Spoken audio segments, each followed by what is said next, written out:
रुको बहू, कब तक आओगी? अरे यार मैं कहीं भी जाऊं आपको क्या मतलब है पापा जी?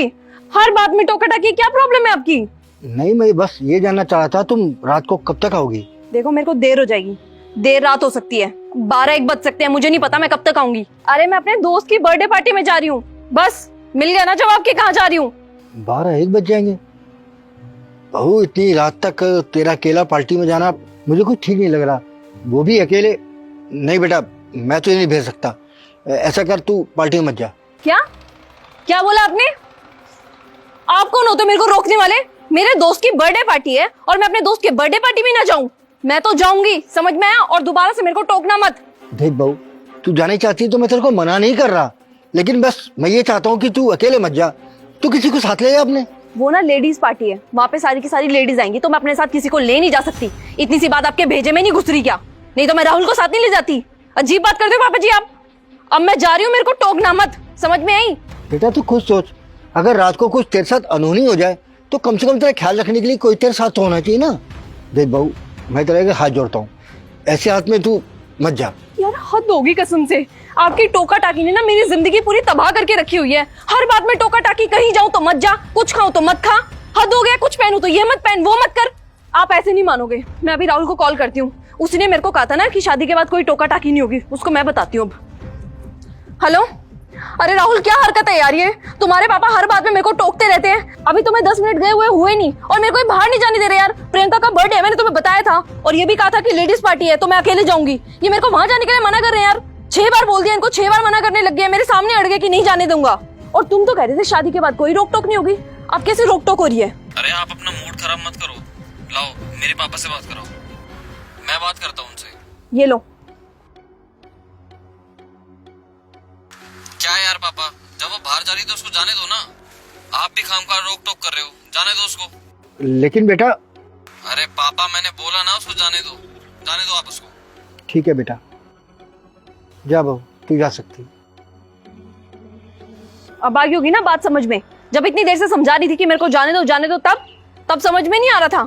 और अब ना मेरे को टोकना मत, हर बात पे टोका टाकी यार, कसम से हद पार कर दिया आपने तो।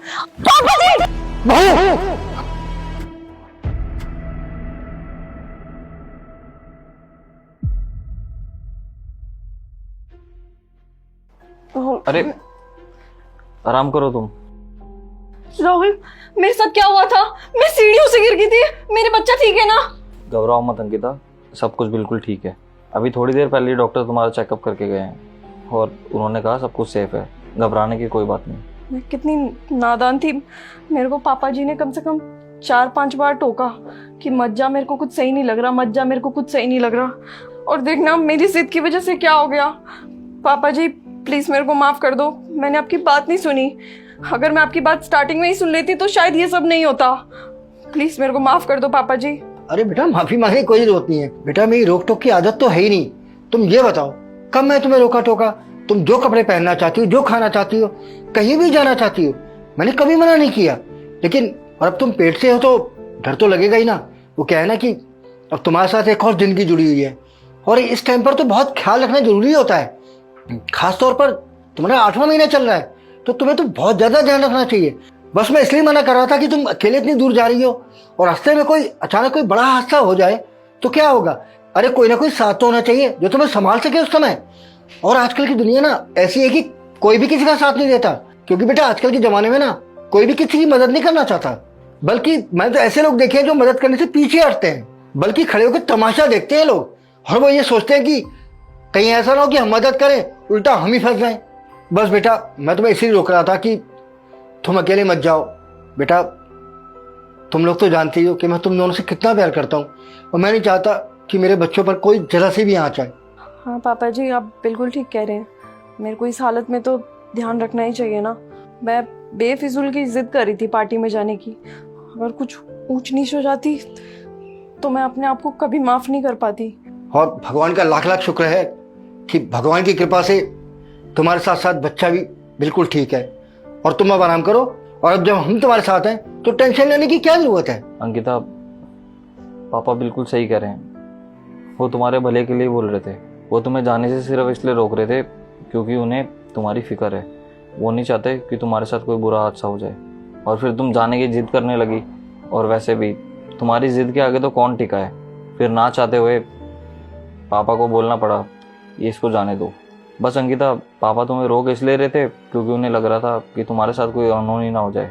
और देखो, तुम्हारी जिद की वजह से आज तुम भल भल बच गई। तुम चिंता मत करो और टेंशन लेने वाली कोई बात नहीं है। डॉक्टर ने कहा है थोड़े दिन तुम आराम करो, ठीक है? हाँ राहुल, तुमने बिल्कुल ठीक कहा। पापा जी मेरे भले के लिए तो बोलते हैं सारी बातें। कोई बात नहीं अंकिता, तुम आराम करो, मैं तुम्हारे लिए जूस लेकर आता हूँ। हाँ बेटा, तुम आराम करो, ठीक है?